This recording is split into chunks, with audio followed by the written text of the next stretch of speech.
Usai putusan pra-peradilan yang membebaskan Peggy Setiawan, muncul pertanyaan bagaimana efek Peggy bebas dan langkah hukum terpidana lain. Kita langsung saja berbincang dengan Sugianti, kuasa hukum Peggy Setiawan. Sudah bergabung juga Peggy Setiawan di layar Sapa Indonesia Malam Kompas TV. Juga ada Otto Hasibuan, kuasa hukum terpidana kasus Vina, dan Irjen Purnawirawan Anton Carlian, mantan Kapolda Jawa Barat. Selamat malam. Mas Peggy, Bu Yanti, Mbak Otto, Pak Anton. Selamat malam semuanya. Selamat malam. Saya tentu ke Mas Peggy dulu. Mas Peggy, istirahatnya cukup setelah bebas? Pertama, Assalamualaikum warahmatullahi wabarakatuh. Untuk istirahat sejauh ini masih belum sih, masih kurang. Masih belum istirahat ya.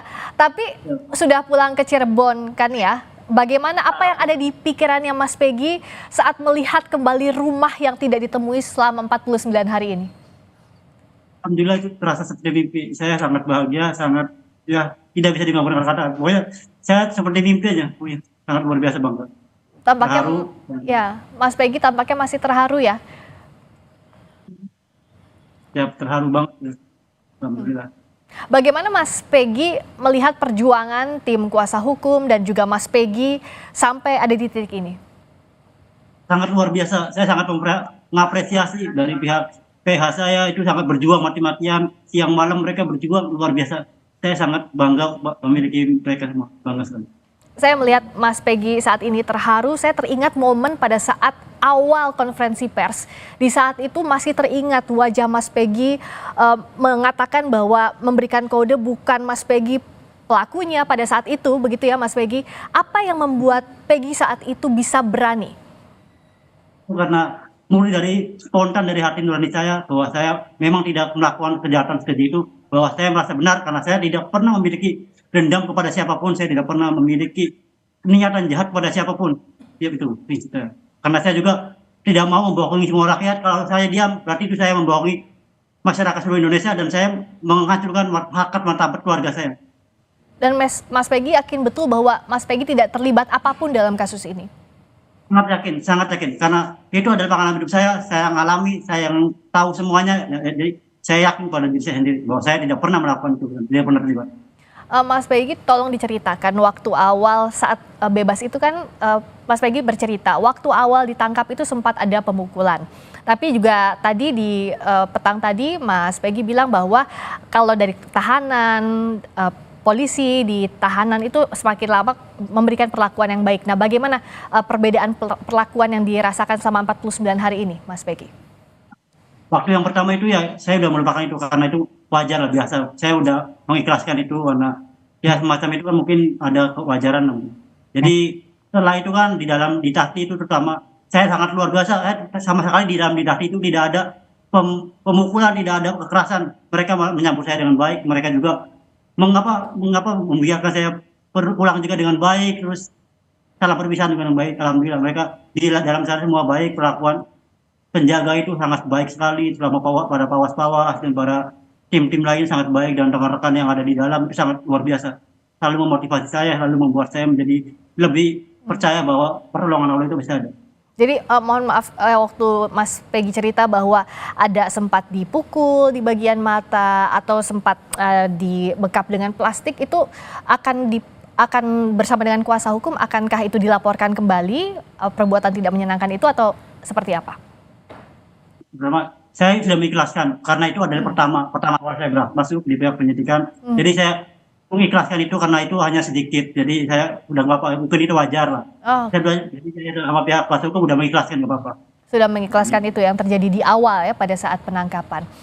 Mas Peggy, apa sih yang membuat selama 49 hari ini dari awal ditangkap, ditetapkan tersangka, sampai menjalani tahanan dan saat ini bebas, kekuatannya datang dari mana Mas Peggy? Sehingga bisa tabah di tahanan. Alhamdulillah kekuatan utama itu dari pihak keluarga, dari pihak tim pengacara, dari pihak seluruh elemen masyarakat Indonesia yang sudah mendukung luar biasa, para netizen, para kru wartawan, para media, dan terutama Allah Subhanahu wa Ta'ala itu selalu membuat motivasi saya semakin bertambah setiap hari. Nah, saya ke Bu Sugianti. Tentu ini belum berakhir setelah Peggy bebas. Karena kan yang berikutnya, apakah ganti rugi ini sudah diajukan untuk permohonannya, restitusinya, baik itu material, imaterial, dan juga permohonan rehabilitasi. Sampai di mana prosesnya, Bu Yanti? Sebenarnya sejauh ini kami dari tim kuasa hukum belum membicarakan dengan pasti apakah kita akan mengajukan gugatan ganti rugi atau tidak. Memang itu di dalam putusan ada disampaikan bahwa rehabilitasi dan ganti rugi itu bisa dilakukan oleh pemohon pra peradilan yaitu Peggy Setiawan. Namun kami dengan tim masih membicarakan itu dan belum sampai kepada pembuatan gugatan, belum masih pembicaraan, masih dalam pembicaraan, masih wacana dalam tim saja. Tapi ini akan dilakukan, artinya upaya hukum ini akan dilakukan oleh tim kuasa hukum? Nah, kalau tim mungkin akan ke arah situ karena memang ini adalah gugatan perdata, tapi kami pun akan meminta persetujuan dari keluarga apakah memang akan diajukan ganti rugi tersebut atau tidak. Mungkin kami akan kembali juga nanti berkoordinasi dengan keluarga. Oke, kalau ini tidak hanya Peggy Setiawan setelah mendapatkan putusan pra peradilan yang membatalkan demi hukum status tersangkanya, saya ke Bang Oto. Bagaimana dengan terpidana lain di kasus ini? Apakah putusan pra peradilan ini dijadikan novum atau bukti baru untuk melakukan langkah hukum berikutnya, PK misalnya? Ya, saya pikir ya, pertama saya ucapkan selamat dulu nih sama Peggy ya, yang sudah bebas ya. Mudah-mudahan kamu diberkati Tuhan dan juga Santi, teman sejawat saya Santi, selamat ya karena berjuang sudah berhasil membela ya. Ya, jadi begini, tentunya putusan pra peradilan ini memang tidak mengenai substansi ya, tetapi mengenai prosedural. Namun demikian, karena di dalam putusan itu juga ada amar putusan yang mengatakan bahwa memerintahkan pihak kepolisian itu agar tidak melanjutkan penyidikan terhadap Peggy. Ya. Nah, sehingga menjadi pertanyaan kita adalah sebenarnya Peggy ini ada nggak sebenarnya dalam kasus ini? Kan menjadi pertanyaan kita ini sekarang. Nah, kalau nanti polisi nanti tidak jadi melanjutkan penyidikan terhadap kasusnya Peggy karena sudah dibatalkan tersangkanya, lantas bagaimana skenario yang ada di dalam dakwaan jaksa selama ini? Dakwaan jaksa selama ini mengatakan ada peran 11 orang melakukan pembunuhan berencana terhadap Vina. Nah, kalau 3 orang itu tidak ada terpenggal, 2 orang sudah fiktif, tambah 1 orang Peggy ini tidak jelas lagi urusannya. Lantas bagaimana terjadi suatu peristiwa pidana yang orangnya sendiri hanya 8, tapi dituduhkan ada 11 orang. Nah, ini saya kira akan baik juga akan menjadi bahan buat kami untuk mengajukan PK terhadap terpidana yang 5 orang. Walaupun sebenarnya dengan bukti-bukti yang ada pun menurut kami sudah cukup telak lah bahwa dengan adanya dua dinyatakan sebagai fiktif, maka ini sudah cukup alasan sebenarnya untuk mengatakan bahwa dakwaan jaksa, putusan hakim yang menyatakan bahwa mereka itu bersalah itu adalah sangat tidak benar gitu loh. Karena tidak mungkin kan. Coba sekarang jadi 3 nih. Saya nggak tahu nasibnya Peggy yang mana ini. Kalau 3 orang ternyata tidak ada orangnya, tidak bisa ditunjukkan oleh hakim, ya ditunjukkan oleh polisi, didakwa 11 orang, ya kan? Hanya 8, semua 11 orang ada peran masing-masing, ada adegan, ada skenario dan sebagainya. Tapi yang bisa tampil hanya 8. Nah, ini saya kira sangat melemahkan daripada putusan itu. Jadi mudah-mudahan nanti tim kami ini bisa menjadikan putusan pra peradilan Peggy ini sebagai bahan yang menguntungkan untuk membela para terpidana tersebut. Bang Oto ini menangani 5 terpidana, betul ya? Saya konfirmasi kembali. Betul. Nah, dari yang sejauh ini paling mungkin dilakukan dalam waktu dekat dari sejumlah opsi yang masih digodok, Bang Oto, apakah mengajukan PK terlebih dahulu atau mendorong polisi untuk membuka kasus ini dari awal, penyelidikan bahkan sejak awal atau penyidikan sejak awal? Seperti yang saya katakan beberapa waktu dalam wawancara saya, memang fenomena penegakan hukum kita ini kan sekarang ini sangat luar biasa, kurang berpihak kepada rakyat dan keadilan. Ya, nah saya terus terang aja agak pesimis, walaupun dalam hati saya ya mudah-mudahan bisa berubah gitu ya. Pesimis kalau kita berharap di tingkat kepolisian. Dari dulu saya katakan urusan ini polisi bisa salah, jaksa bisa salah, tapi hakim tidak boleh salah. Nah, ini terbukti. Adapun proses-proses yang dipaksakan oleh kepolisian untuk mempersangkakan Peggy, akhirnya hakimlah yang memutuskan bahwa itu adalah tidak benar. Nah, kalau kita sekarang berharap kepada polisi, apakah masih bisa? Ya, saya sebagai warga negara Indonesia bisa saja berharap, tapi saya pesimis. Kalau menggantungkan ini kepada itikat baik dan kemauan daripada polisi untuk memperbaiki ini. Nah, oleh karena itu, saya minta kepada Ketua Mahkamah Agung terus untuk bisa mengawal, memberikan kekuatan pada hakim-hakim nanti. Kalau sampai perkara ini berjalan supaya hakimlah yang bisa meluruskan semua persoalan-persoalan ini. Kalau untuk memberikan menggantungkan kepada polisian, ya saya mudah-mudahan berharap mudah-mudahan bisa, tapi saya pesimis.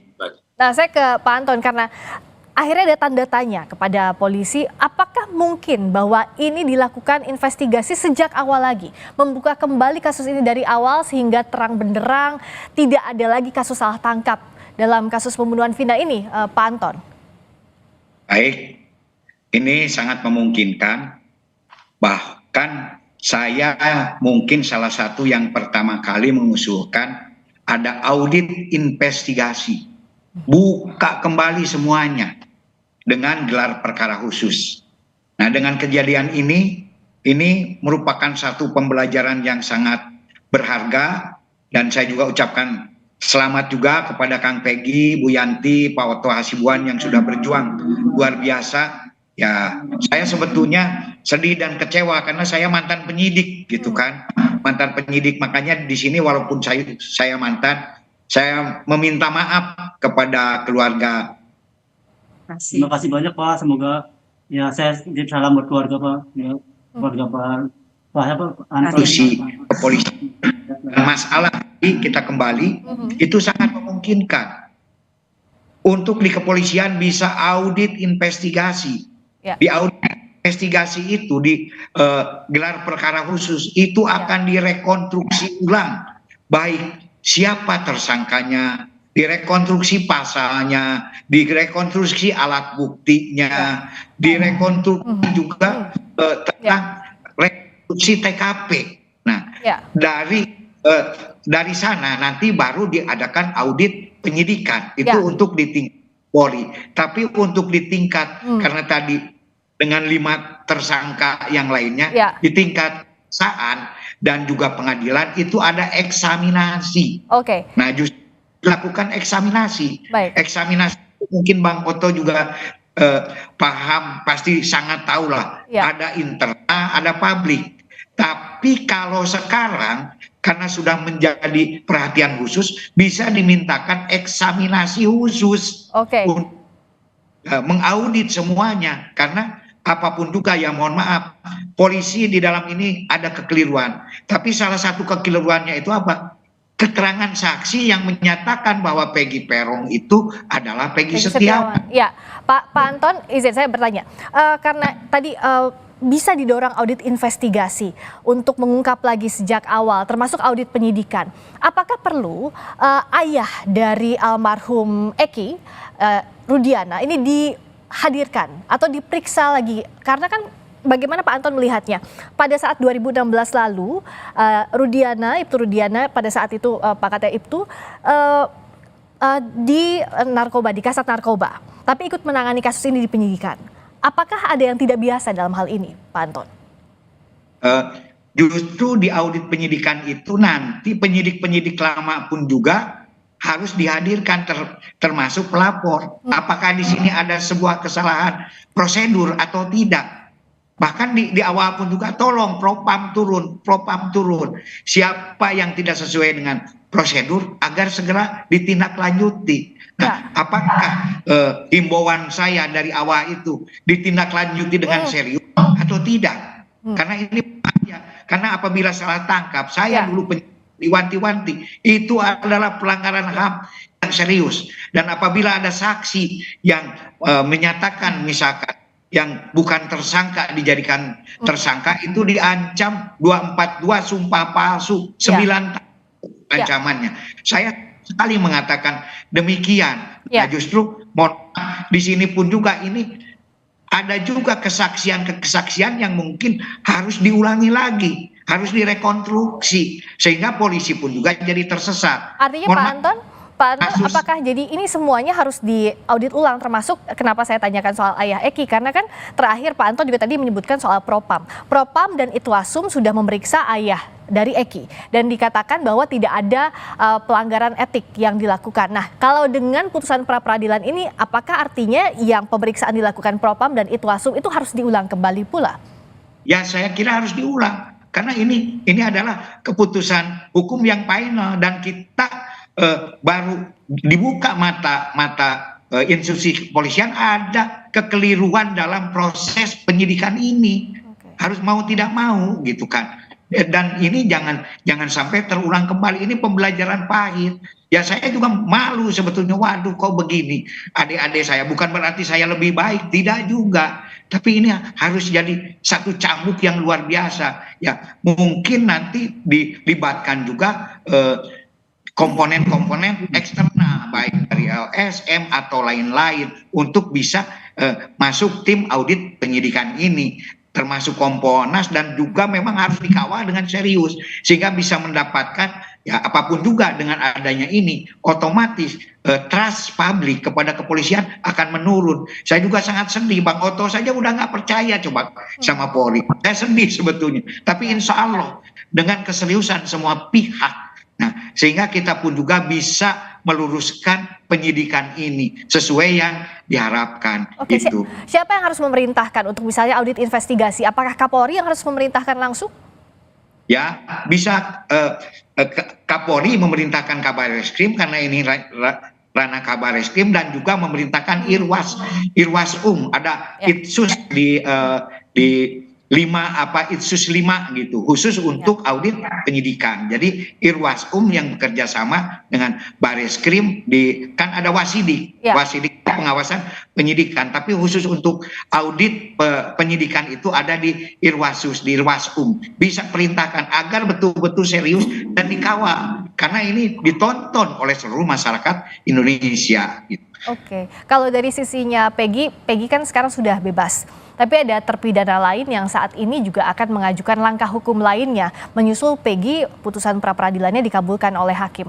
Bagaimana Peggy memberikan semangat untuk terpidana lainnya, atau apa yang ingin Peggy sampaikan kepada terpidana lainnya yang juga saat ini sedang mencari keadilan dalam kasus Vina? Sama buat yang mau saya sampaikan kepada mereka semua, jika memang mereka tidak bersalah, ayo buktikan. Kita bangkit, jangan pernah takut kepada siapapun. Kalau kita benar, jangan pernah takut, ayo maju terus, meskipun taruhan nyawa sekalipun. Jangan pernah gentar, siapapun lawan kamu, ayo kita bangkit. Ungkapkan yang kebenaran, yang supaya yang benar tetap benar, yang salah tetap salah. Biar kita tegakkan keadilan. Allahu Akbar. Jadi berani untuk membuktikan, kalaupun tidak salah, yakin tidak salah, ayo sama-sama buktikan. Kalau dari Bu Sugianti, informasi juga kan akan memidanakan Aep dan Sudirman, akan melaporkan soal keterangan palsu. Ini sudah dilaporkan atau kapan akan dilaporkannya? Mungkin nanti nunggu Peggy istirahat dulu untuk 2 atau 1 minggu ke depan kita akan berbicara lagi dengan tim kuasa hukum yang lain.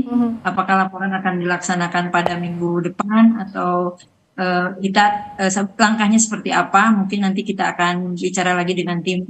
Saya berharap bahwa kepada 5 terpidana itu kalau memang mereka tidak bersalah, tolong tadi Pak Anton juga udah bicara dilakukan kembali pemeriksaan karena memang ini ada pelapornya, maka harus dilakukan pemanggilan terlebih dahulu seperti yang kemarin ahli katakan. Kalau ada pelapor harus dilakukan pemanggilan terlebih dahulu kecuali memang tertangkap tangan seperti itu. Bang Oto juga yang membantu terpidana lainnya untuk mencari keadilan dalam kasus ini, di mana bisa memulai untuk mencari keadilan? Karena kan ada banyak spektrum yang sekarang harus dijalani. Satu, keadilan dari sisi korban. Korban tentu ingin tahu siapa yang sebenarnya membunuh Vina dan Eki. Tapi dari terpidana yang merasa bahwa dirinya tidak terlibat juga kan butuh untuk mencari keadilan. Bagaimana Bang Oto melihat ini? Jadi gini ya, tadi seperti yang dijelaskan Pak Anton, kan ada upaya usulan-usulan tadi agar polisi ini melakukan suatu eksaminasi dan sebagainya. Tapi bagi klien kami terpidana yang lain, ingat mereka itu hukumannya seumur hidup loh. Ya, nggak main-main gitu ya. Jadi ada 2 fase yang harus kita pikirkan atau 2 hal. Pertama, apapun yang dilakukan polisi untuk memperbaiki dirinya tidak mengubah hukuman terhadap terpidana ini. Mau dihukum, mau disaksi apapun para penyidik ini nggak ada dampaknya kepada terpidana. Terpidana tetap terpidana dan itu dihukum seumur hidup. Ya. Itu akibatnya. Nah, oleh karena itu bagi kami adalah pertama tentunya, walaupun saya katakan pesimis, tapi saya tetap berharap agar polisi nggak usah ditekan-tekan, nggak usah diomongin, berinisiatiflah memperbaiki penyidikan ini dengan baik, ya kan? Nah, itu satu. Kedua, saya berharap nanti apabila kami sudah membuat PK, itulah harapan satu-satunya buat terpidana ini agar bisa dia bebas. Sebab tanpa adanya PK, nggak bisa dia dibebaskan, kecuali umpamanya oleh Presiden, ya. Tapi itu pun juga mungkin kalau dengan gerasi kan harus ada pengakuan, ya kan? Itu persoalannya. Jadi harapan kita adalah paralel. Pertama, polisi berbenah diri, memperbaiki semuanya dengan baik, nggak perlu ada malu-malu. Itu semua manusia bisa salah, ataukah yang salah juga ada, hakim yang salah bisa juga ada, polisi yang salah juga ada. Tapi jangan karena kita ingin membela Kors, akhirnya kita tutupi, itu akan lebih buruk buat penegakan hukum kita. Terbuka saja sekarang, buka saja kasusnya apa adanya, masyarakat juga orang-orang baik kok. Alasan pemaaf kok kita ini. Kita tidak bermaksud atau tidak ingin orang itu dihukum, tidak. Tidak perlu penyidik ini dipenjarain, nggak perlu. Yang penting hukumnya diperbaiki, ya kan? Itu yang paling utama gitu loh. Nah, yang kedua, nanti Mahkamah Agung sebagai benteng terakhir, ya, Mahkamah Benteng terakhir, diharapkan apabila kami mengajukan PK, tolonglah diperhatikan semua fakta-fakta hukum ini. Kasihan mereka kalau sampai dia tidak berbuat, dihukum seumur hidup, itu bagaimana? Ingat bagaimana itu kalau keluarga kita. Ya, kita tentu ingat ada gium bahwa lebih baik melepaskan 1000 orang bersalah daripada menahan 1 orang tidak bersalah. Betul, Friska, betul. Itu harus dipegang teguh, termasuk juga irah-irah bagaimana menegakkan keadilan berdasarkan ketuhanan yang Maha Esa. Ini tanggung jawabnya berat, sehingga kita berharap penegak hukum bisa betul-betul menegakkan kasus ini atau mencari konstruksi kasus ini adil-adilnya, tidak merugikan pihak manapun. Untuk Peggy, semoga dapat istirahat yang cukup. Setelah ini, selamat beristirahat kembali di rumah, berkumpul dengan ibu tercinta, dengan keluarga. Terima kasih banyak atas waktunya. Bang Oto Hasibuan, terima kasih. Bu Sugianti, terima kasih. Juga Pak Anton Carlyan, terima kasih. Selamat malam. Selamat malam.